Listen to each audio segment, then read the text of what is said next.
ये कहानी है उत्तर प्रदेश के एक शहर की, जहां एक छोटा सा परिवार रहता था, जिसमें दो छोटे बच्चे नैना और आदि अपने मम्मी पापा के साथ रहते थे। बच्चे अपने घर में काफी खुश थे, क्योंकि कुछ ही दिन पहले वो अपने नए घर में आए थे। नैना का जन्मदिन आ गया था, इसलिए नए घर में पार्टी करने के लिए दोनों बच्चे बहुत खुश थे। नैना की मम्मी ने नैना के लिए पास के ही बाजार से एक गुड़िया खरीदी। गुड़िया देखने में बहुत ही खूबसूरत थी। बेटा नैना, ये देखो मैं आपके लिए क्या लाई हूं। और गुड़िया को नैना की तरफ बढ़ाती है। ओ मम्मी, मुझे गुड़िया बहुत दिनों से चाहिए थी। थैंक यू मम्मी, आप बहुत अच्छी हो। अच्छा ठीक है, तुम अब खुश हो ना। नैना माँ को गले लगा लेती है और यह सब माँ बेटी का प्यार देख थोड़ा रूठा सा आदि बोलता है। इतनी भी सुंदर गुड़िया नहीं है, बाजार में इससे भी सुंदर गुड़िया होती है। पर मुझे तो यही गुड़िया अच्छी लगी आदि। और ऐसा कहकर सब अपने अपने कमरे में सोने चले गए। नैना और आदि दोनों एक कमरे में ही सोते थे। पहले कुछ दिन तो सब ठीक ठाक ही चल रहा था, पर हैरानी की बात तो तब सामने आई जब नैना ने नोटिस किया कि वह रोज तो गुड़िया को साथ लेकर सोती है, पर सुबह जब वह सोकर उठती है तो गुड़िया कभी तो सोफे पर बैठी मिलती है तो कभी खिड़की पर। मम्मी, क्या बात है बेटा? मम्मी, मैं रोज गुड़िया को अपने पास लेकर सोती हूँ, ना जाने कैसे वो सुबह कभी खिड़की पर मिलती है, कभी सोफा पर। अरे बेटा, तुम नींद में खुद ही रख देती होगी, चिंता मत करो। और तब आदि बोलता है, मैं कहता था ये गुड़िया अच्छी नहीं है।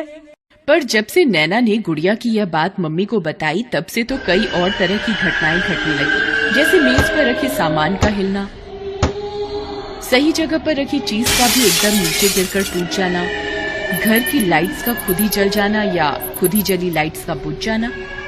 और इन सब गुड़िया स्थान बदलकर आदि के स्कूल बैग पर बैठी, तो आदि ने गुड़िया को उठाकर बेड पर फेंक दिया। तो गुड़िया के मुंह से आवाज आने लगी, ब ब ब ब ब ब ब ब। और जब उसी रात के बाद दोनों बच्चे जब सोकर उठे तो दोनों के हाथों और चेहरे पर नाखून के निशान मिले। तब नैना और आदि के मम्मी पापा को यकीन हो गया कि हो ना हो कुछ गड़बड़ जरूर है। आज बच्चों पर नाखून के निशान मिले, कल ना जाने क्या।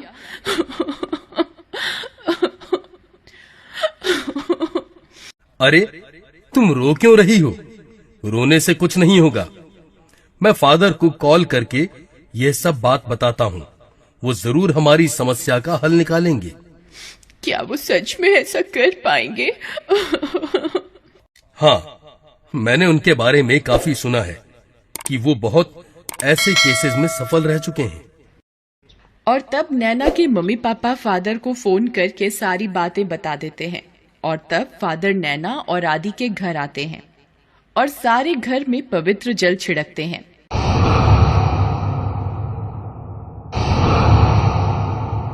फिर अचानक फादर की नजर नैना के कमरे की खिड़की के शीशे पर पड़ी, जहां खून से लिखा था, हेल्प मी।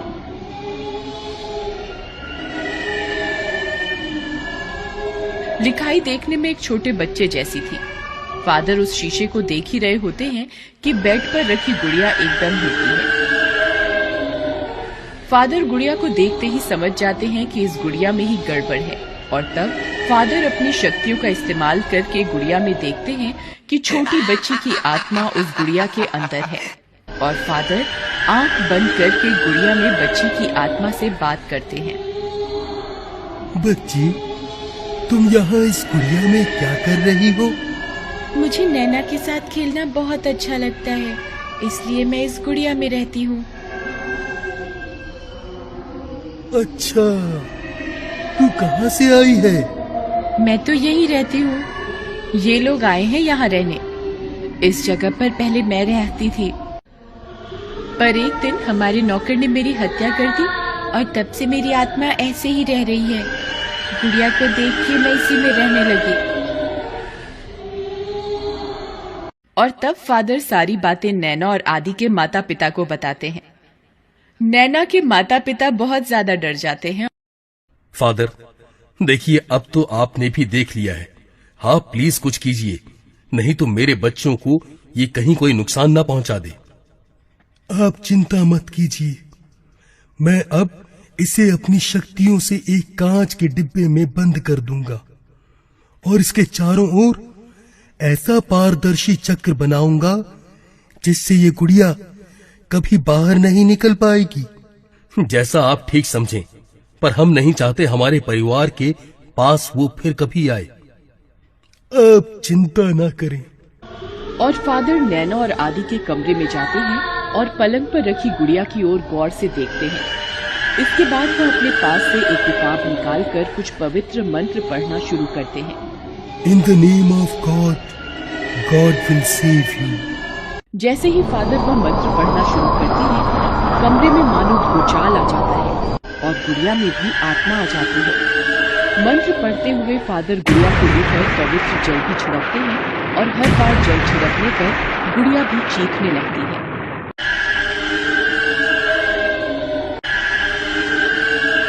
इसके साथ ही गुड़िया में से धुआं निकलना भी शुरू हो जाता है। ऐसा करते हुए रात से सुबह हो जाती है और सारी प्रक्रिया पूरी हो जाती है।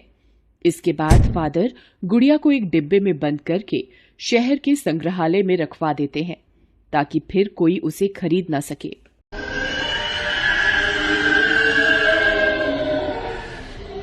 पर बात यहीं खत्म नहीं होती।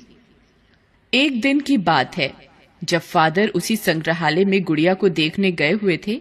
वे गुड़िया को देख ही रहे होते हैं कि एक नौजवान जिसका नाम राहुल होता है अपनी दोस्त अंजलि के साथ वहां आता है। तभी उन दोनों की नजर गुड़िया पर पड़ती है तो राहुल संग्रहालय के कर्मचारी से पूछता है, इस गुड़िया में ऐसा क्या है जो इसे यहाँ संग्रहालय में रखा गया है? सर, यह एक खतरनाक गुड़िया है। यह सुनकर अंजलि उत्सुकता से पूछती है, गुड़िया भला कैसे खतरनाक हो सकती है? और तब कर्मचारी उनको सारी कहानी सुनाता है। इस पर राहुल संदेह जताता है और गुड़िया के कांच के बॉक्स को हाथ लगाते हुए कहता है, ये गुड़िया देखो, मैंने इसे हाथ भी लगा दिया है। मैं इन सब बातों को नहीं मानता। यह सब फादर साइड में खड़े होकर देख रहे थे और तब फादर बोले, माय सन, तुम ऐसा मत करो और यहाँ से जल्दी चले जाओ। मुझे कुछ हुआ तो मैं मान जाऊंगा कि आत्मा वात्मा कुछ होती है। और यह सब सुनते ही गुड़िया